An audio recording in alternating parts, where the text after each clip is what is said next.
जीवन की सीढ़ियां हैं। शरीर की जरूरतें पूरी हो जाएं तो मन की जरूरतें पैदा होती। शरीर की जरूरतें अधूरी रहें तो मन की जरूरतें कभी पैदा नहीं होती। अब कोई भूखा मर रहा है, उसको तुम कहो कि ये बीथोवन का संगीत सुनो, वो तुम्हारा सिर फोड़ देगा। वो कहेगा मैं भूखा मर रहा हूं, बीथोवन का संगीत आप कह क्या रहे हैं, आप मेरा अपमान कर रहे हैं। और भूखे पेट में बीथोवन का संगीत जाएगा कैसे? भूखा संगीत सुन कैसे सकता है? कोई भूखा मर रहा है और तुम कहते हो पढ़ो कालिदास की कविताएं, इनसे बड़ा आनंद आएगा। वो कहता है कुछ रोटी मिल जाए, कालिदास आप पढ़ो, रोटी मुझे दे दो। एक सीढ़ी है, शरीर की जरूरत पूरी हो तो मन की जरूरत, मन की जरूरत में काव्य है, संगीत है, कला है।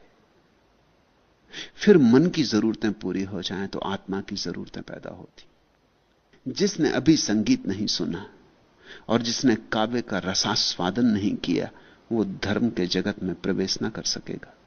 और जिसने अभी दर्शन शास्त्र के ऊहापोह में नहीं उलझन ली, नहीं डोला, वो भी धर्म में प्रवेश नहीं कर सकेगा। धर्म आखिरी जरूरत है, धर्म अंतिम है, वो आत्मा की जरूरत है। इसलिए जब कोई देश समृद्ध होता है तो धार्मिक होता है, जब कोई देश गरीब हो जाता है अधार्मिक हो जाता है। इसलिए भारत जैसे देश की अभी धार्मिक होने की संभावना नहीं। अभी भारत के कम्युनिस्ट होने की संभावना है, धार्मिक होने की संभावना नहीं। इसलिए लोग हैरान भी होते हैं, पश्चिम से लोग आ रहे हैं पूरब में तलाश करते धर्म क्यों। पूरब के लोग हैरान होते हैं कि मामला क्या है। पूरब के लोग पश्चिम जा रहे हैं, कैसे अच्छी इंजीनियरिंग आ जाए, कैसे अच्छे डॉक्टर हो जाएं, कैसे टेक्नोलॉजी, कैसे विज्ञान, इसके लिए पश्चिम जा रहे हैं। पूरब के सोच विचारशील लोग पश्चिम की तरफ भाग रहे हैं कि 1 डिग्री पश्चिम से और ले आएं। और पश्चिम से लोग डिग्रियां इत्यादि फेंक कर कूड़े करकट में डाल के, यहां मेरे सन्यासियों में कम से कम 20 पीएचडी, तुम एक को भी ना पहचान पाओगे कि आदमी पीएचडी। यहां कम से कम 50 एमए, तुम एक को भी ना पहचान पाओगे। और ऐसा तो बहुत कम है कि ग्रेजुएट कोई ना हो, मगर तुम एक को ना पहचान पाओगे। सब कचरे में डाल के चले आए। 2 कौड़ी की हो गई बात है। यहां कोई पीएचडी हो जाता तो अखबारों में खबर छपती, जुलूस निकाला जाता। मैंने सुना इलाहाबाद में जब पहला आदमी मैट्रिक हुआ था तो हाथी पे बैठ के जुलूस निकाला गया। यहां कोई आदमी पश्चिम पढ़ने जाता था, अखबारों में खबर निकलती जैसे कोई भारी घटना घट रही कि वो पश्चिम पढ़ने जा रहे हैं। पश्चिम पूरब की तरफ आ रहा क्योंकि पश्चिम अब संपन्न है। उसने शरीर का सुख जाना, मन के सुख जाने, अब आत्मा की पीड़ा उठनी शुरू हुई। इस बात की बहुत संभावना है कि भविष्य में पश्चिम पूरब हो जाए और पूरब पश्चिम हो जाए। इस बात की बहुत संभावना है कि सूरज पश्चिम से उगे और पूरब में डूबे। देवताओं के पास कुछ और तो काम नहीं। इसलिए अक्सर ऐसी बहुत कहानियां आती, बौद्ध शास्त्रों में, जैन शास्त्रों में, हिंदू शास्त्रों में देवताओं में बड़ा विवाद उठता है छोटी छोटी बात पर। हालांकि देवता उत्तर किसी बात का भी नहीं पा सकते, क्योंकि सब बुद्धि का खिलवाड़ है, आत्मिक अनुभव नहीं। स्वर्ग में आत्मिक अनुभव नहीं घटता, नहीं घट सकता। सुखी आदमी आत्मा का चिंतन शुरू करता है, मगर चिंतन में ही अटका रहता है। सुखी आदमी को चिंतन से आगे जाना पड़े, अनुभव में, साधना में। एक बार देवताओं में प्रश्न उठा, दानों में कौन दान श्रेष्ठ, रसों में कौन रस श्रेष्ठ, रतियों में कौन रति श्रेष्ठ, और तृष्णा क्षय को क्यों सर्वश्रेष्ठ कहा जाता है। कोई भी इन प्रश्नों का उत्तर न दे सका। यह मत समझना कि उत्तर लोगों ने नहीं दिए, उत्तर तो दिए होंगे, 1000 उत्तर दिए होंगे, लेकिन कोई भी उत्तर नहीं था। तुम यह मत सोचना कि देवता बिल्कुल बुद्धू हैं, क्योंकि तुम ये कहानी पढ़ोगे तुमको लगेगा अरे हम ही उत्तर दे सकते, इसमें देवता उत्तर नहीं दे सके। ये तो बात कुछ जस्ती नहीं। तुमसे कोई पूछे दानों में कौन दान श्रेष्ठ, तुम भी कुछ उत्तर दोगे, सही गलत की बात। और उत्तर तो दिए गए होंगे, लेकिन कोई उत्तर समाधान कारक नहीं था। कोई उत्तर ऐसा नहीं था कि उसको सुनते ही चित्त शांत हो जाए, उसको सुनते ही सत्य का अनुभव हो जाए, उसको सुनते ही, श्रवण करते ही चित्त का विकल्प जाल टूट जाए और लगे कि हां यही ठीक है। कोई ऐसा सत्य नहीं खोजा जा सका जो स्वयं सिद्ध मालूम पड़ा हो। तब देवताओं ने इंद्र से पूछा, इंद्र है देवताओं का राजा, सोचा शायद इंद्र को पता हो, वह भी इसका उत्तर न दे सका। नहीं कि उसने उत्तर न दिए होंगे, जरूर उत्तर दिए होंगे। उत्तर तो कोई भी देता है, तुम गधे से पूछो वो भी उत्तर देगा, तुम जरा किसी से भी पूछो, कोई भी बात पूछो, उसे पता हो कि ना हो मगर वो उत्तर देगा। उत्तर देने का मौका कोई नहीं चूकता, क्योंकि ज्ञानी बनने का मौका मुफ्त में कौन चूके।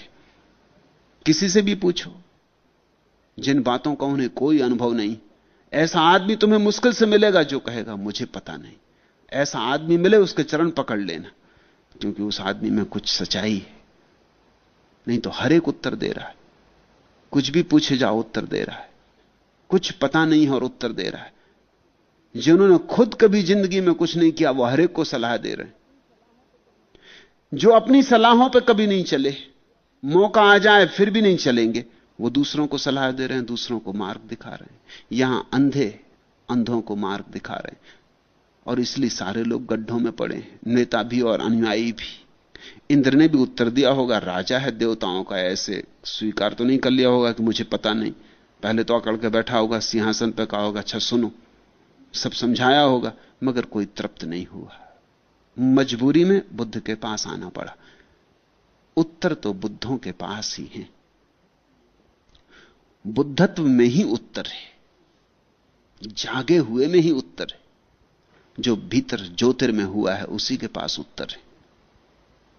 भगवान ने क्या कहा? भगवान ने कहा धर्म के अनुभव में सब प्रश्नों के उत्तर हैं। तुम्हारे प्रश्न अलग अलग नहीं हैं। तुम पूछते हो दानों में कौन दान श्रेष्ठ, रसों में कौन रस श्रेष्ठ, रतियों में कौन रति श्रेष्ठ, और तृष्णा क्षय को सर्वश्रेष्ठ क्यों कहा है। यह कोई अलग अलग प्रश्न नहीं है, एक ही प्रश्न है और एक ही इनका उत्तर है। मगर सोचने मात्र से समाधान न कभी हुआ है न होगा। जानने से समाधान होता है, दर्शन से समाधान होता है, अनुभव से समाधान होता है। सब व्याधियों की एक ही औषधि है। बुद्ध ने कहा जागो, मेरे जैसे हो जाओ, जैसे मैं जागा ऐसे तुम जागो। जागते ही सारे प्रश्नों का उत्तर मिल जाएगा। और क्या उत्तर है इन प्रश्नों के? तो बुद्ध ने कहा धर्म का दान सब दानों से बढ़कर है। धन देने से क्या होगा? धन से तुम्हें ही कुछ नहीं मिला तो दूसरे को देने से क्या होगा? धन देने का मतलब ही यह है कि तुमने तो पाया कि कचरा है, अब तुम दूसरे पे टाल रहे हो। धर्म के दान से, धर्मदान क्या? पहले तो धर्म को पाओगे तभी तो दान कर सकोगे ना। जो तुम्हारे पास नहीं उसका दान कैसे करोगे? धन हो तो धन का दान कर सकते हो, धर्म हो तो धर्म का दान कर सकते हो। धर्म भीतर का धन है, धर्म आत्मधन है। पहले धर्म को पालो, फिर उसे बांटो, फिर जो भी धर्म के लिए प्यासा दिखे उसमें उंडेल दो। तुम जागो और दूसरों को जगाओ। धर्म का दान सब दानों में श्रेष्ठ, और धर्म रस सब रसों में प्रबल है। संगीत में थोड़ा सा रस है। क्यों? क्योंकि संगीत में भी थोड़ी सी तन्मयता हो जाती। संभोग में भी थोड़ा रस है, क्योंकि संभोग में भी क्षण भर को तन्मयता हो जाती। मगर धर्म रस में सदा को तन्मयता हो जाती। गए सो गए, फिर कोई लौटता नहीं। डूबे सो डूबे, एक रस हो जाते हो परमात्मा में। संभोग में जिससे तुम्हारा प्रेम है, क्षण भर को एक रस होते हो, फिर अलग हो गए, और फिर अलग होने की पीड़ा और भयंकर हो जाती। संगीत थोड़ी देर को कानों को मीठा लगता है, फिर संगीत चला गया, फिर शोरगुल है जगत का।